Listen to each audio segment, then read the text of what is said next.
Ooh wee! What's up, guys? So this is the Hobao vte2. Got the new shock towers in there. They're on flowpackrc.com. Couple things on this car. Look, I don't really sell things to be pretty. None of my cars I really try to make pretty. I get them to get down the road. That's what I want. My cars to get down the road every time, no problems. You want pretty? I'm sure there's plenty of companies out there that make pretty. Me, I want functionality. I want something that works. So, this is the stock shock tower. There's a 1/2 inch difference on the body post and the shocks. Why? For one, the Porsche bodies, and I'm sure others, you got to put the holes so far in the center, they're basically going down this wall right here. Now it's going to bring it out a 1/2 inch on each side. Okay? Not only that, it gives you rigidity, so your body don't flex right here in the middle. It don't flex that way. You don't want that. You don't want flex. You want to fiberglass your bodies, guys, if you can. Also, drag racers. A lot of the drag racers take what they've learned from street racing, street outlaws, bracket racing, whatever. Perpendicular 90-degree shocks are actually better for a straight line. When they go at a curve like this, that's for people that go around a track. That's what you need. You need that grip when you start turning. The tire is going to start sucking in. We don't need that for speed running and drag racing, except for in the front, right? Because that's where we're going to turn minimal. We're going to have minimal turning. The back, we want to squat and launch.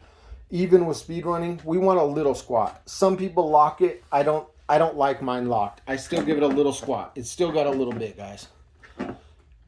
So the way we did it, we wanted the shocks almost straight up and down, but of course we couldn't, because then the shock towers would be way out here and it would look just ridiculous. So we got them the most we could. Still got all the holes in there. We extended it out, dropped it down a little bit.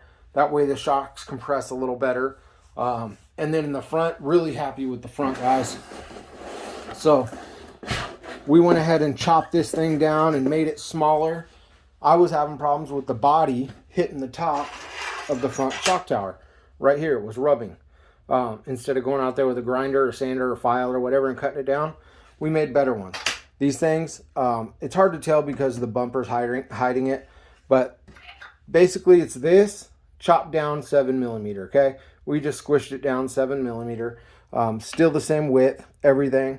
5mm, so you won't have any problems. It shrunk it all down. It looks tight, and we brought the shock holes in more. So when you shrunk it down, the shock towers go in.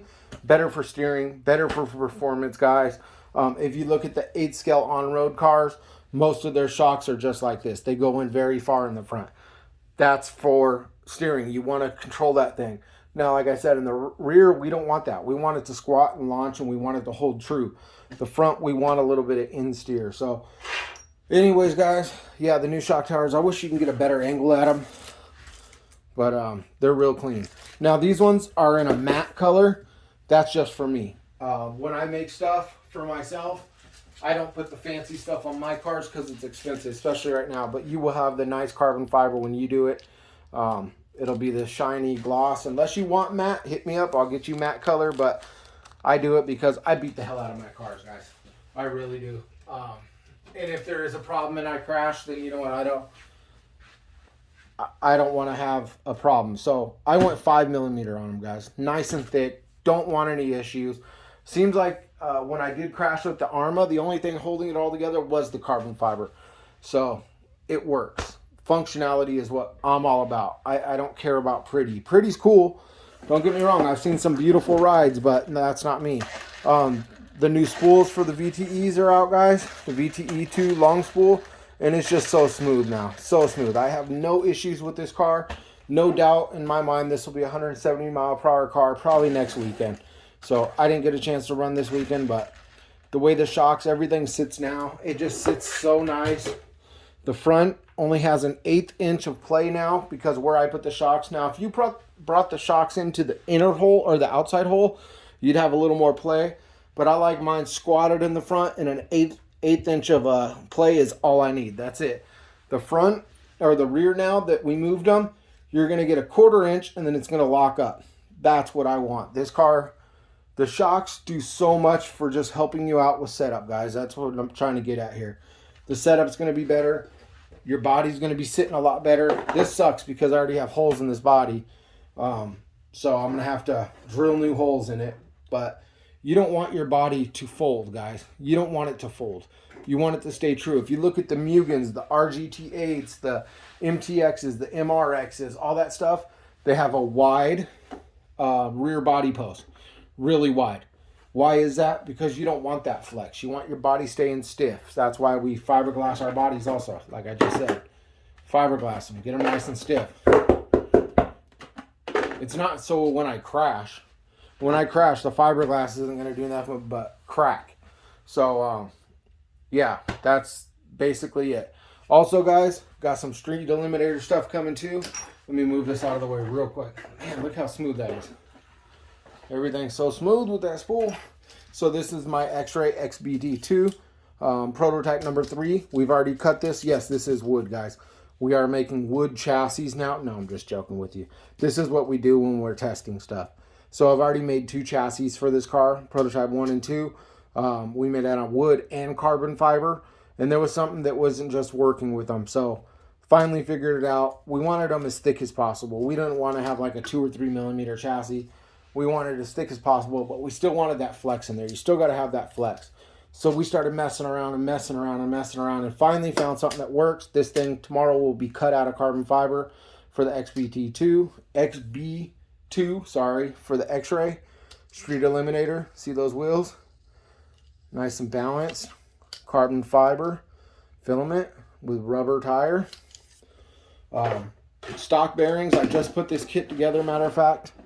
But stock bearings, and I just tore it apart to be able to put it all on the carbon fiber stuff tomorrow, guys.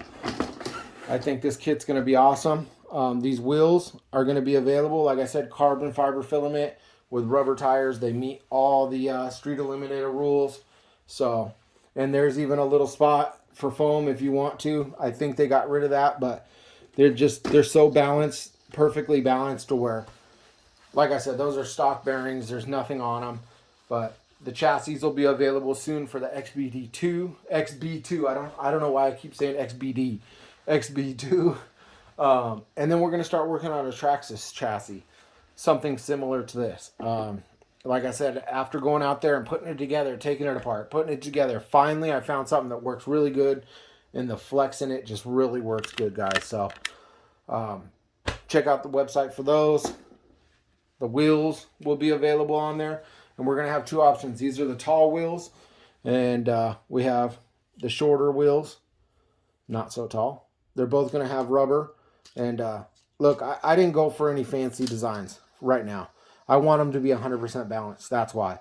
I started messing around with star designs and stuff like the Matrix wheels are. And they started wobbling. And I don't want that. I want them to be smooth and true just like that. So we just stuck with a basic design. Like I said, functionality over pretty. Thank you guys for everybody that's supported Flow Packs, for been there for Flow Packs. Had a great response on the Monster Packs. They're doing really well. Thank you everybody that supports and subscribes and watches. And get to you on the next one, man. We'll get to that Vendetta that I'm not too happy with. But we'll get to that one next. And we'll see what we can do. All right, guys. Stay safe. Peace.